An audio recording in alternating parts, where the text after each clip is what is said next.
EntrepreNINES. I'm John Wist. And I'm Bonni Mace. We're two Enneagram 9s who took the big leap into the world of entrepreneurship at a similar time. And this podcast is a space where we're inviting you to laugh and learn with us as we work to build businesses with soul. This is episode 53. 53, and it is our big follow-up to our deep dive for our Enneagram 3. Yeah.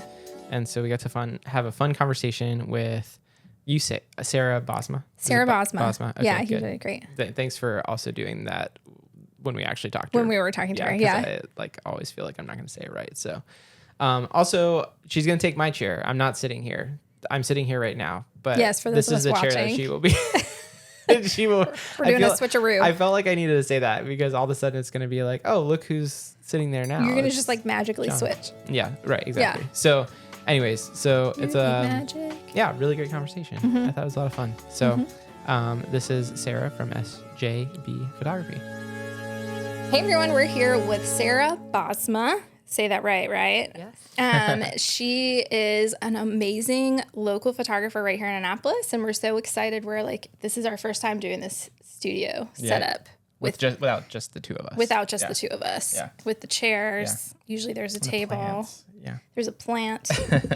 I hit the cord though. It's okay. Just like old times. It's okay. But Sarah's here as our Enneagram 3, and so we're super excited to get into what it's like to be an Enneagram 3 entrepreneur, which my automatic guess is going to be like full of energy.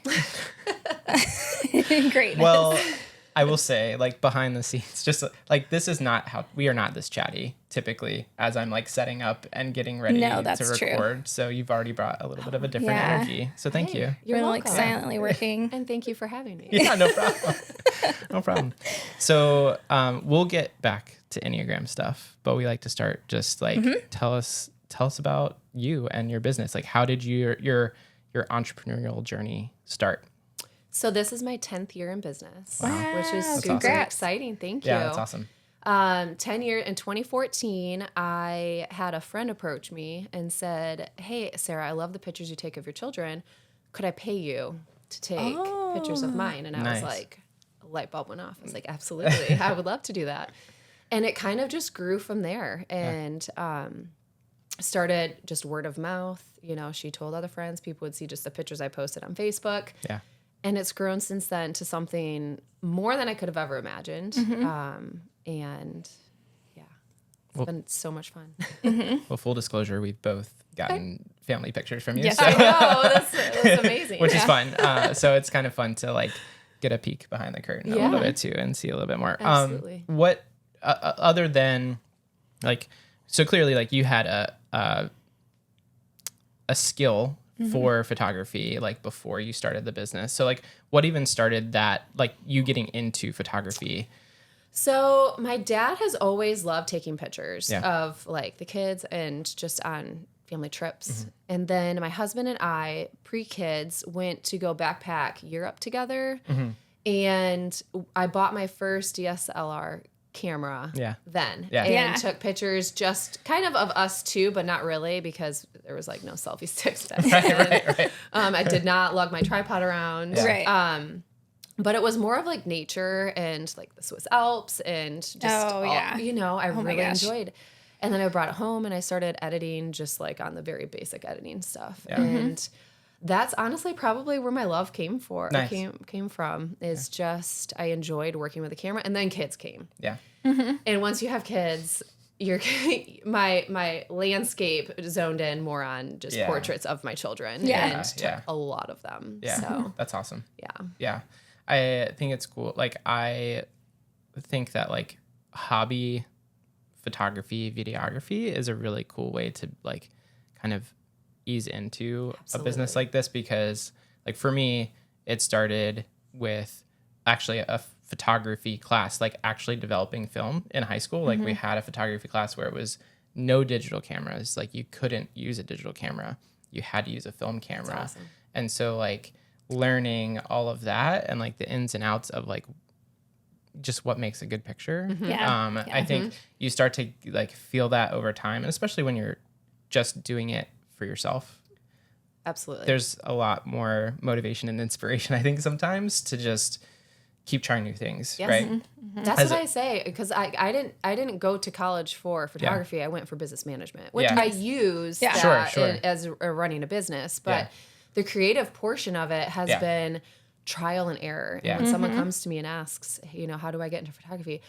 Keep shooting. Just take your camera out every single day. Figure out all of the different facets of what makes a good portrait, and you'll get there. That's awesome. That's awesome.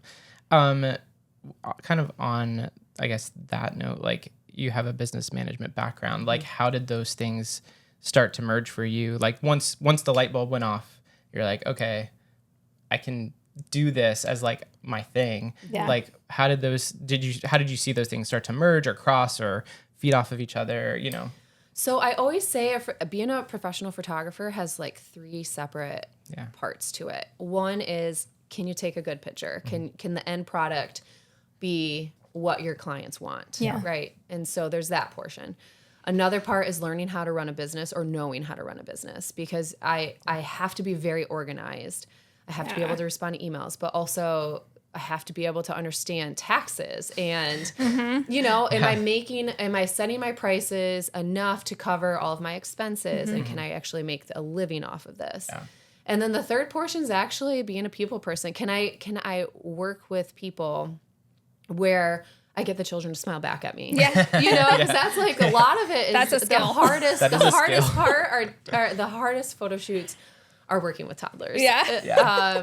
Even dogs are a little bit easier usually than toddlers. Isn't that crazy? Yeah. Because it's pretty easy to grab a dog's attention. Sometimes the toddlers are just not in the mood to be having their picture taken, and you have to understand how to warm up to them. Or teenagers. Sometimes they don't want to be there. So you have to understand how to connect with people. Interesting, So I've had to learn how to mesh all 3 of those parts together, and that is what I think makes a successful photographer. It's understanding all 3 of those. That's awesome. Yeah, that's good. I mean, you've gotten my oldest to come out of his shell before, so that speaks a lot to your talent, because he has a thick shell. He is very some kids just do, and it's not anything bad. No, it's just their sweet little learning how. Yes, it's learning each child's personality and how and what makes them smile. And we were just talking right before we recorded, like, there's a certain level of trust that someone has to have when you kind of have a lens in their face, right? Absolutely. Like, it breaks like the humanity a little bit when there's just a lens to look into and not a person's like face. Right. And so like building that trust with someone can be hard if and like they clam up, and we were talking about our ministry past and people like pouring their hearts out, but it took time to get there because they would start out very closed off. Absolutely. Yeah. I always joke and I say it would be really funny to have someone else pointing like behind the camera of like what I'm doing, or other family members are like jumping around to get kids to laugh. It's probably very comical. Yeah. I can imagine that. Yeah. Yes, I've seen it. So Well, Bonni, would you mind doing Sarah has listened to the deep dive that we did on Enneagram 3s, but can you just do a quick 50,000 foot Enneagram 3 Enneagram overview? 3s, there are effective achievers or admirable achievers, are like the 2. I'm so interested how you feel about that name, by the way, after this, because Enneagram 3s are motivated by having a lot of admiration and having success, and they want to avoid failure is a big thing. And so these guys and women have very low tolerance for inefficiency and ineffectiveness. Like, if there's a better way to do it, they're automatically going to know how to do it the better way. And if you tell them, I like my way, they're going to be like, you're crazy. What are you doing? Like, sit down. Let me take over. So very people oriented, because another good thing that 3's superpower they have is kind of understanding, like, you can maybe relate to this. You walk into a room and know, like, this is the thing that each person kind of needs to maybe like appreciate me, or here's how I can, help them in a way. Connect with them, impress them, get them to come out of their little toddler shell. Like, it works across the board. So I'm curious, what do you think about the effective achiever or admirable achiever? For me, that's probably pretty spot on. Yeah. I feed off of my clients' response to when I send the gallery out. Yeah. My gallery Yeah. delivery day is one of my favorite things Yeah. because I get Yeah. to hear back from them on how much they love the gallery. Yeah. Yeah. And so I feed off of that Yeah. a lot. That's cool. I do agree completely that one of my biggest pet peeves is people wasting my time or not being efficient. Yeah. By far, that's me to a T. Is that like a mini day? Like like when you do your minis and like you have people like Bam, bam, boom, bam. boom stacked up and somebody like is late or doesn't show or something like that. Yes. Like, is that drive you crazy? That would, yes. Yeah. I actually, so I always send out a couple emails prior, Yeah. but one like the day or two before Yeah. of expectations Yeah. on how Yeah. things should run the smoothest. And Yeah. it's a pretty long email, but Yeah. most times I believe my clients all read them because Yeah. they all listen to Yeah. what they say. But ultimately, like if I have 15 minutes with your family, Right. I want you to show up 5 to 10 minutes beforehand because I want you guys to be able to have the full Experience. session Yeah. experience. Yeah.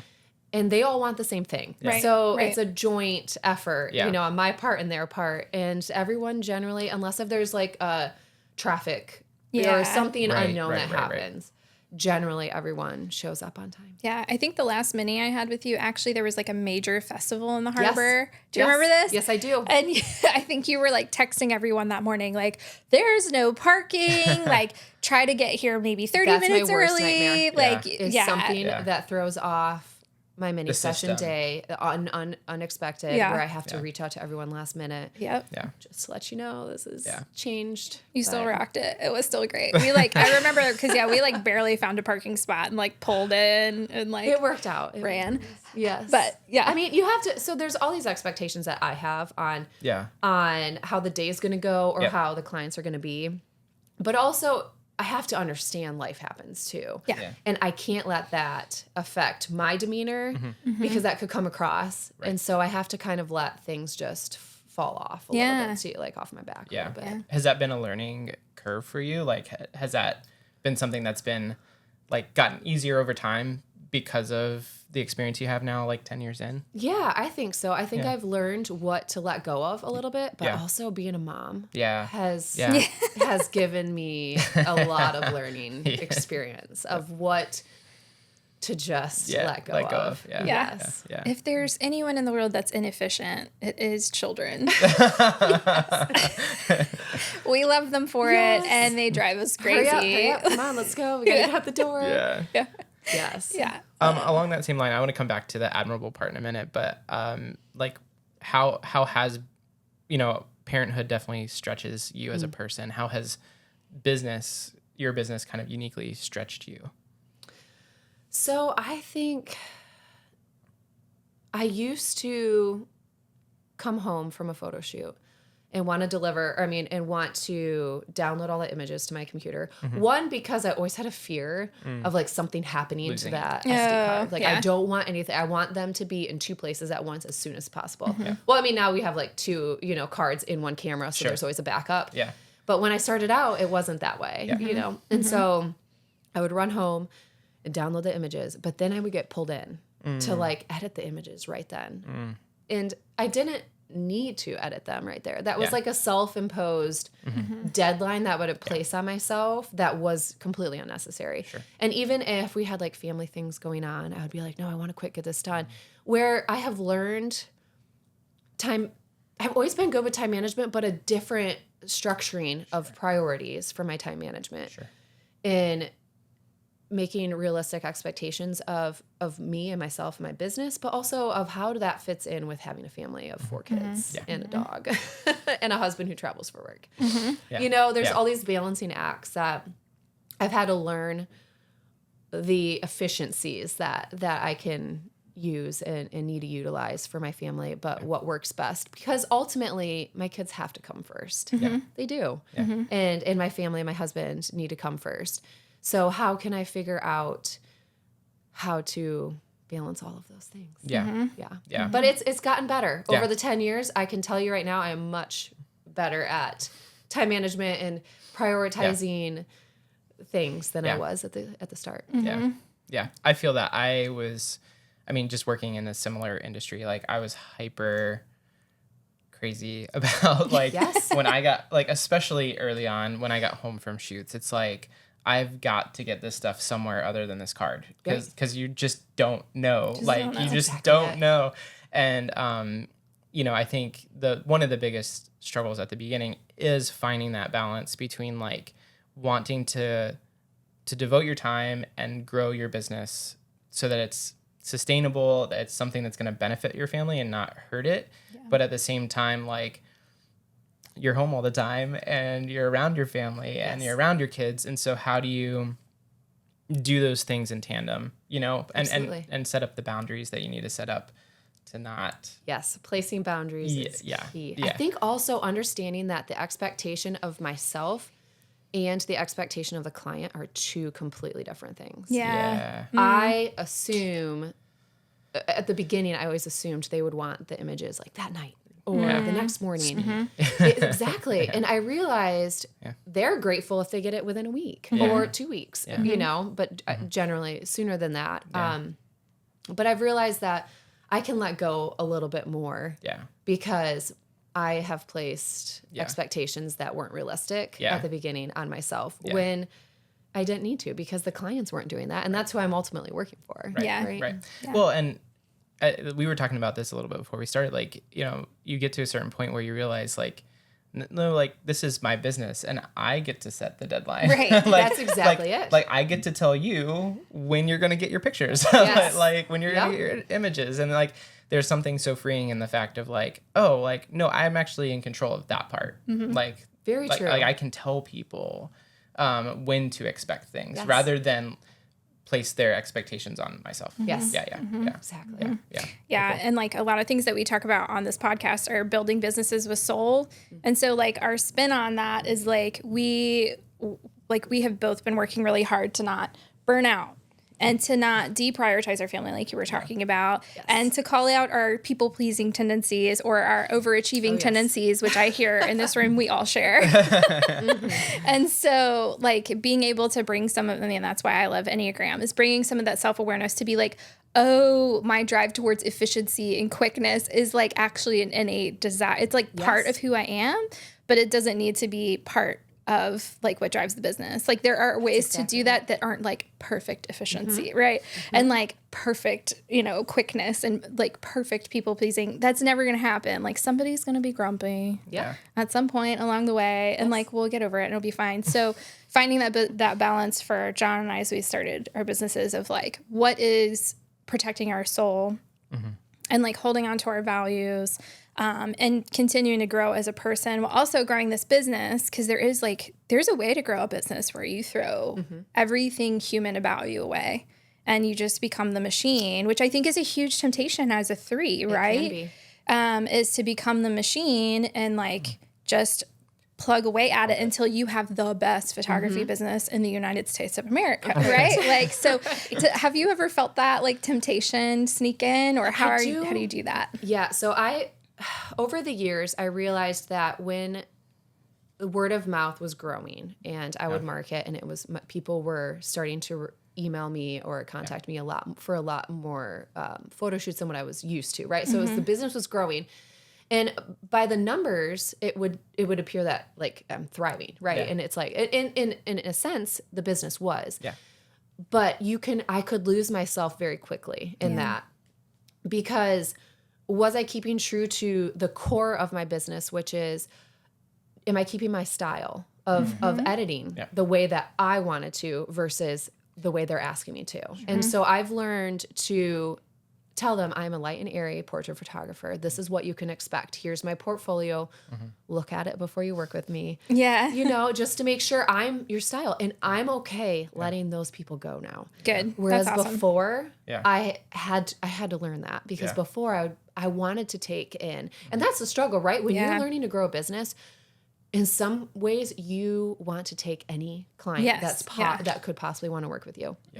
I'm past that point now, thankfully, where I'm in a healthy position where I can say no, or I can understand that I probably wouldn't fit well with that family, what the look that they're going for, the style, or even like, hey, I have to go pick my kids up, or I coach my girls basketball team, and like that might butt up too closely to practice time where I would be racing too much and I would be too stressed. Yeah.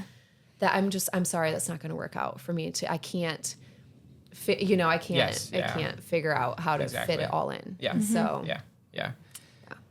It brings me to a question that I think Bonni wrote that's really good, which is, wanting to be admired or like kind of this admirable achiever as a 3.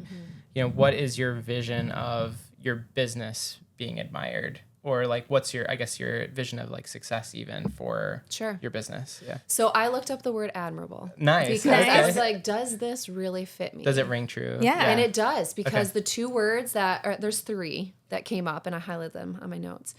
It's commendable, excellent, or praiseworthy. Okay. And I thought about that, and I was like, absolutely. Yeah. That fits me, because if I send out a gallery and they come back to me and they're like, this is amazing. I love, it's stunning. I love your work. Or even if someone hasn't worked with me and they're like, Sarah, I love your style. I really want to work with you. That speaks so much to me. Yeah. That I feel like they approve of my work, of my art. And sending art out into the world can be vulnerable. Oh yeah. In multiple different facets of what you want to call art. Yeah.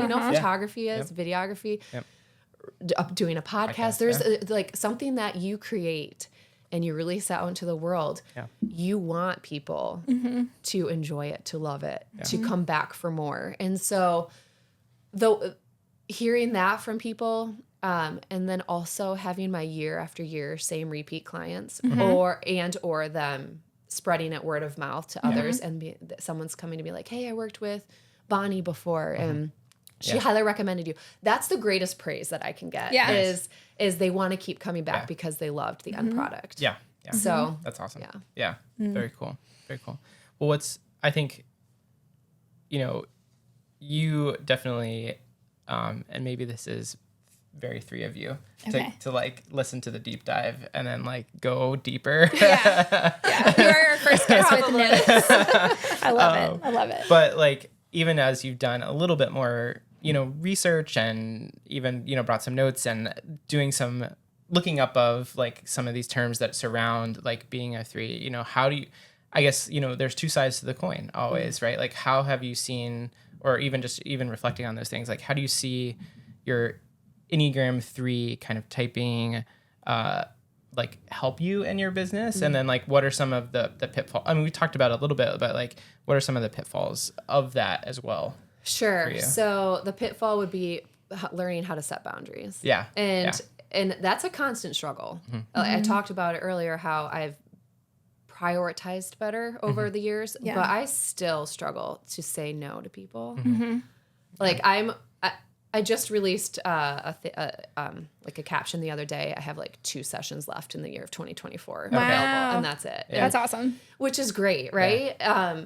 But then I had 4+ people immediately respond, oh, I forgot to say, can I get you in? And of course, I said yes to all of them. And I was like, Sarah, why do I do this? It's because I'm such a people pleaser, and I want to work with them. Yeah. It's like and so that is a hurdle of mine. Yeah. But also, I think I am a very organized person. Yeah. And you definitely need to be organized to be a photographer. And to be an entrepreneur in general. You have to understand how a business is run, how to keep it running smoothly, how I can keep all of my clients' families and names different. Set, like, I write pieces of paper when I go to do all of these like 8 back-to-back mini sessions. I have all of their names written out, all of the times.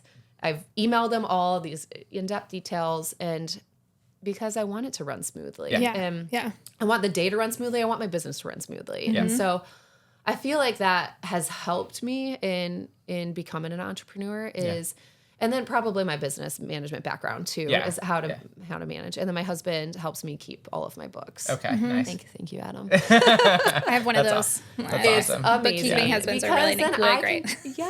I can concentrate on other things, right, that I'm good at. And then he maybe doesn't always enjoy, doing all of the stuff, all the QuickBooks for me, but it's a load off my back that is very helpful. That's awesome. And doesn't bog me down. Yeah.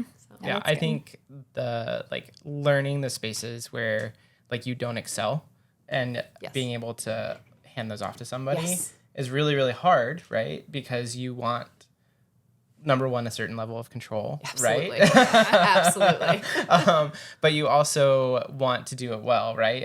Like there's a part of that that's like just motivated by like being able to achieve, I think, as like an entrepreneur, that you can do all of it. Yes. But learning those places, and I think that's been a big growth point. Probably we've talked about it this year on the podcast. Like a growth point for us is like finding the places where we can say like, nope, you're better at that. Yeah. How much do you how much do you charge? Absolutely. Or allocating the appropriate amount of time Yes. that you thought it would take, and it could take you longer. Yeah. And to make sure that you are, you know, making enough time for it. Yeah. The control thing is a hard thing for me. Okay. John, I take my own family pictures, like of my own family. I love it. That's awesome. I set up that tripod every year, and grumbling or not, Yeah. my family knows it's just once a year. Yeah. And every time I'm like, Sarah, why don't I have someone else do this? And I was like, it's the control. It's control. I like the way that I do everything. your style, I like my style. I like everything about it. And I was like, I know how to do it. So why would I have someone else do it? But I'm like, man, maybe I need to let go a little bit. That's funny though. That's funny. Like one time try it. And hey, if it fails, you know, then you can just do it yourself Absolutely. after anyway. And I feel like I should do that. That's where the crossover too, though, with like being an artist, I think comes in, where it's like when you find what you really enjoy creating, like it's hard to give that to somebody else. Yeah, that's true. Really, really hard. Like years have gone into it. You know, like you've invested a lot of time, energy. Just learning how to do it, and then what you like specifically like. And I think that it's hard to find someone else who closely matches that. Yeah. Right? Absolutely. We're just so unique as people that it's hard for you to be like, you're close enough, let me give it to you. Yeah. Right. You know, that's really difficult. Right. So yeah, I can understand that. I can definitely understand that. I have a question. Go ahead. Yeah. It's off book. Okay, go. Okay, so we're freewheeling here. Give Sarah some grace. Because I was curious, like we were talking about, you know, like people pleasing and some growing edges and things like that. But we talked about a lot in the deep dive how like failure or perceived failure is like super hard for a 3 because it's a core fear. And I'll say for like most other Enneagram types, like we can, like failure doesn't feel good, but it also doesn't necessarily feel like it might kill us. And I think that maybe is like borderline for 3s. Like actually failure might kill me. And it's that terrifying of a level. So how have you dealt with negative feedback? The people pleasing in me deals with the, like if someone were to come to me and say, hey, Sarah, I don't like how this image turned out. I would work tirelessly on that image until I got it to what they want. Because I hate letting people down. And I I can't, and knowing it would eat at me, first of all, until that would go to that would be jumped up to, if I had 15 sessions to edit, that one would jump up to the top because it would eat at me so much until I could get it to where they liked it. Does that, like, I don't deal with failure well, I guess. Like the negative, if there's a negative comment, it would just eat at me. And thankfully I don't get a lot of those. That's in good. this space. I'm grateful because maybe then I would realize this might not be right for me. Right. If you're getting a lot of negative. Right. A lot of negative. Well, and it goes back to what you said earlier, that you're not just saying yes to everyone. Right. Right. Like I think that is a big jump to the point where you're not going to get as much negative feedback because the people you're working with are the people that basically you're saying yes to. That's true. You know, and sometimes you get it wrong, right? Like I've had those where, you know, I said yes and I got it wrong. Yes. But like for the most part, I think you're really putting yourself back in control of like who you're working with. And so it's almost easier to kind of satisfy that client because you've already kind of done your vetting on them. That's very true. You know, and you know who they are. Yes. And we're back to the control again. And we're back which to control. I like. Yeah. That's funny. Hey, I mean, we all want it, right? Yeah, I mean, it's true. There's a measure that we all want it. Yes.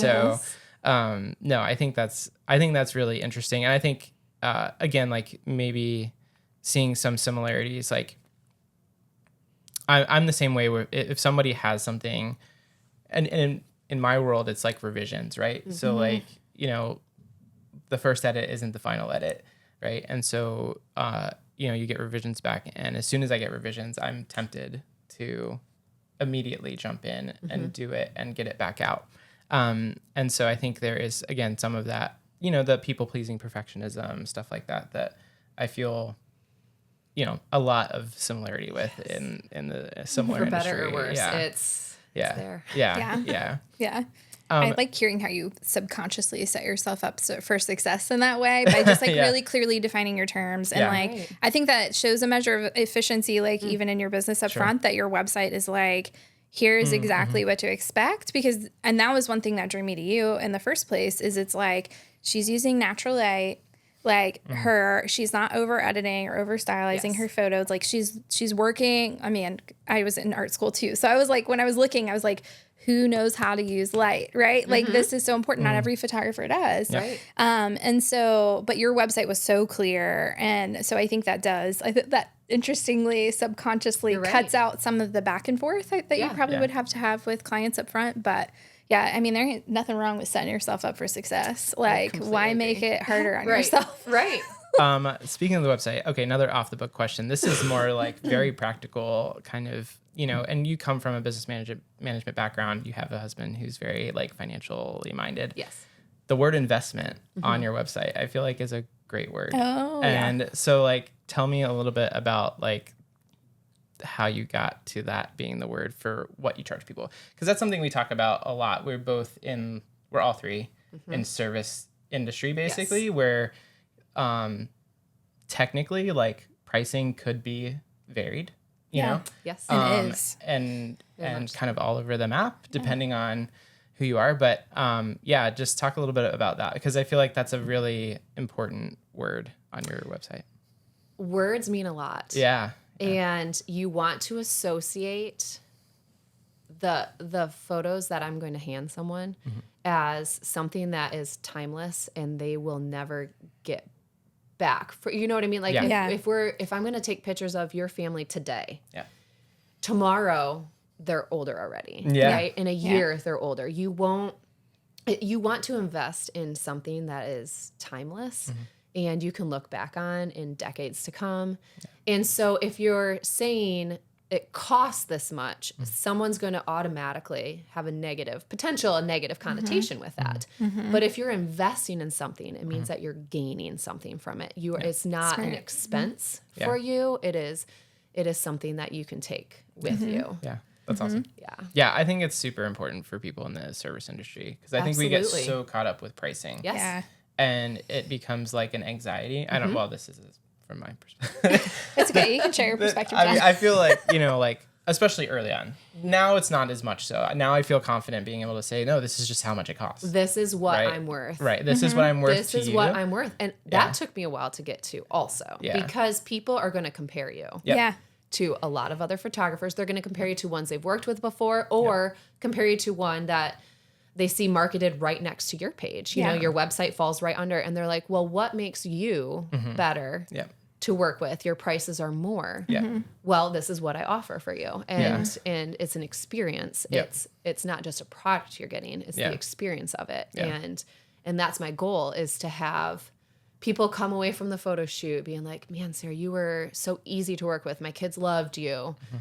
You know, those things are what I want to hear back from them. So that's awesome. That's awesome. There's always someone who's going to be cheaper. Yes. And there's usually reasons. There will be. And you know what? And I'm okay. I've realized this is one thing too, is in your deep dive talking about competition. And I highlighted when I wrote when I wrote notes from your deep dive, I highlighted and pointed it all to it. I was like, because I am and my husband will readily agree, I am such a competitive person. And but I've realized over the years, there are always going to be so many photographers in there, and there are, but there's going to be even more clients out there, and there's enough to share. And so I've become really good friends with photographers, and we bounce ideas off of each other. We commiserate in the fall session time where we're like drinking coffee and living off of, you know, energy drinks, because that's just the season of like that we're in. Yes. Yeah. But we also share clients with each other. Like, hey, Danny, are you available this day? I'm not, and someone's looking, and so I've realized it's community over competition. That's awesome. That's And lovely. to get to that point, though, that's also been a learning curve for me, because again, at the beginning of starting a business, you want to take everyone in because you want to grow those numbers.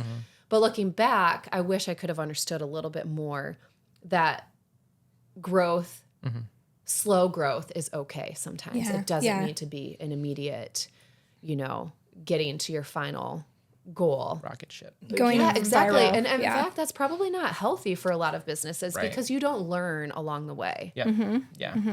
And I will say, like, to emphasize just like the growth path of a 3 is toward a 6, which is the community based. So hearing you say that and hearing like, I've actually moved towards community, I just want to like affirm that, because that is like you reaching for your growth line, which is like swimming upstream.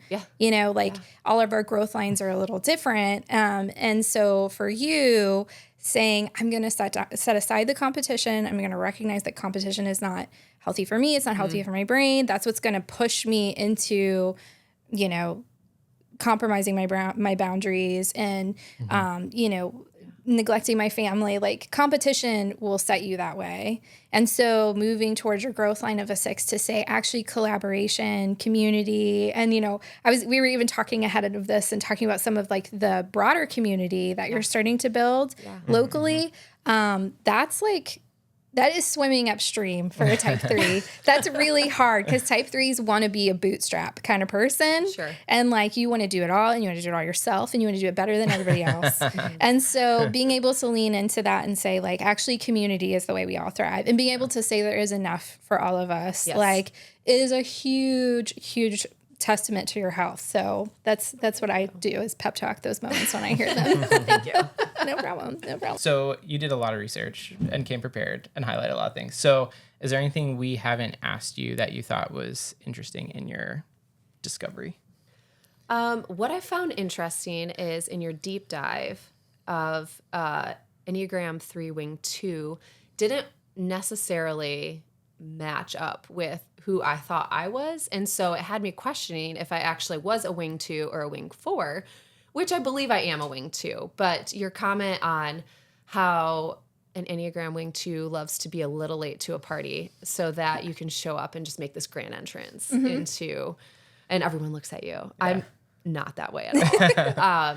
I prefer to just kind of slide into the room, go say hello to the host and hostess, whatever. But, and then also I would never show up late. I am early to like everything. Yeah. And I feel the stress. Like I feel stress building if I'm driving someplace and I am late to something. Even just like, I'm going to be 2 minutes late. I am texting that person saying, I'm going to be 2 minutes late. And my husband's like, just show up 2 minutes late. It's like, no, it's like, I don't know. Anyway. I was going to ask, does you feel like that's cultural? Like we're in Annapolis with, like military, Navy, Naval Academy. Like, do you feel like it's cultural? Cause like that, I hear that like a lot from people we know who are in the military of like, if you're on time, you're late, kind of a thing. I think it's from my upbringing. Okay. My dad was always early to things, or always pushing us to be. And I'm one of 5 kids. So to get all 5 children out of the, I'm sure he was like a lot of times like, come on guys, we gotta go. Yeah. And so I do attribute a lot of it probably to my upbringing. Yeah. Mm-hmm.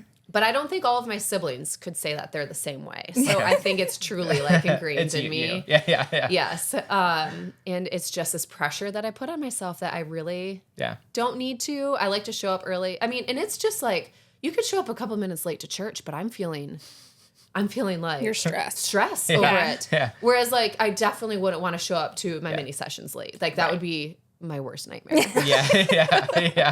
That's fair. Yeah. That's fair. And I will say like in the deep dives, I tend to go with like the most stereotypical, like kind of adaptation of it. And so like the Enneagram is layered. And so we all share those like core fears that make us who we are. But then there is the wings that flavor how you show up. And then there's other things like how you access your decision-making triad. And then there's subtypes, which gives you 27 more personality types that show up. And so it could be like one of those things that you're pulling on that makes you protect your motivation like a little bit differently. Like if you want to be admired and successful, you can show up in the room and everybody can look at you when you walk in late and you're admired, right? But for your brand of threeness, like being admired and successful is being early and being on time. Absolutely. And so even though you have the wing 2, like it could just be maybe one of those subtypes that flavors that way, or your decision making, or again, like upbringing, we talked about, like all of that stuff kind of gets like very nuanced and different, and we don't get to that in the deep dive. We don't have enough time. Not enough time. Our dives aren't deep enough. want people to hire me. I can't give away everything. Like all of that. So true. Right. So there's definitely a lot of interesting parts to it. But like what I love about Enneagram is when people can say, "Oh, this is me," and also this isn't me being like a weirdo. Like I'm not broken is my favorite thing that clients say to me. Oh, it's not just me.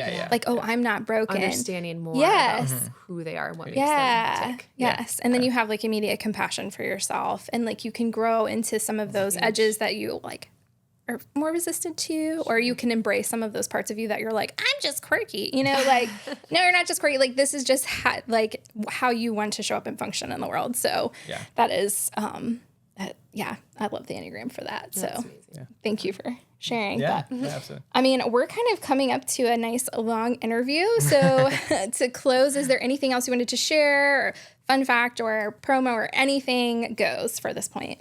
Advice? I think just to reemphasize what we had talked about a little bit earlier was being patient in the growth of your business is so important. And it doesn't matter if you're a photographer, a videographer, an Enneagram coach, just anything. If you can look at the start of your business, and we're always good at, I am anyway, I'm sure you guys are too, goal setting, right? Yeah. Like we set goals. I love to check things off once I hit them.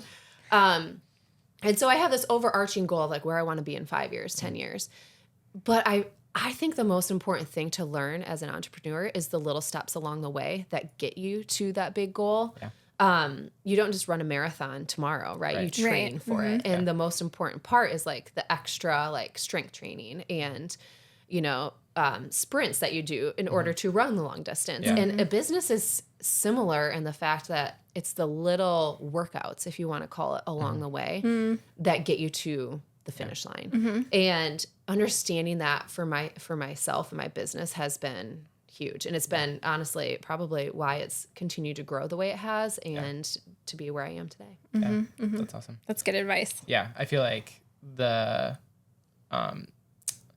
like cyclical, I think is some of it, but like just the uneven nature of being an entrepreneur, I'll call it uneven because like it's just, it's a good word. You never know there is no flat plane, right? And absolutely not. Yes. And it's kind of like I ran a lot in like high school, and like I get that picture of like this, even just this one workout or this one run is not the same from start to finish. Like it is never once at any point in this distance, right? The same. Like it is constantly changing. And so I think that desire for consistency and like settledness, like releasing some of that has been a huge challenge of like, I can feel confident that my year will turn out okay. Right. But what comes in that year and how it fluctuates is the thing that I can't really predict. And so like be okay with that. Absolutely. Yeah.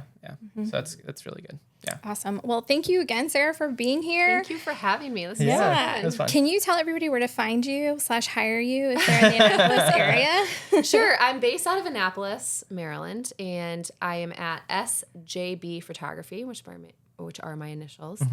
And you can find me at sjbphotography.com. I'm on website. I'm on Facebook, Instagram. just those 2 platforms. Mhm. Really. That's That's plenty. as much as I can keep up with. So, Better than some of us. yes. Oh, Jen. It's okay. It's fine. You're doing I own fine. it. I own it. I'm terrible. And we'll link all those things in the Thank show you. notes so people can find you if they're interested. And you. yeah, hey, if you like the setup, we record at Art Farm in Annapolis as well. And you should also make a podcast here. Just saying. That's a little plug. Thanks, Bonni. Awesome. Well, All right. thank you guys for listening. And thanks again, Sarah, for being Thank here. you. And what you say something at the end. Oh, just make sure you subscribe or follow us wherever you listen so that other people can find it. Yeah, rating and review. You can do that Rating too. and review too, yeah. And we'll see you guys next time. Yeah. Bye. Bye.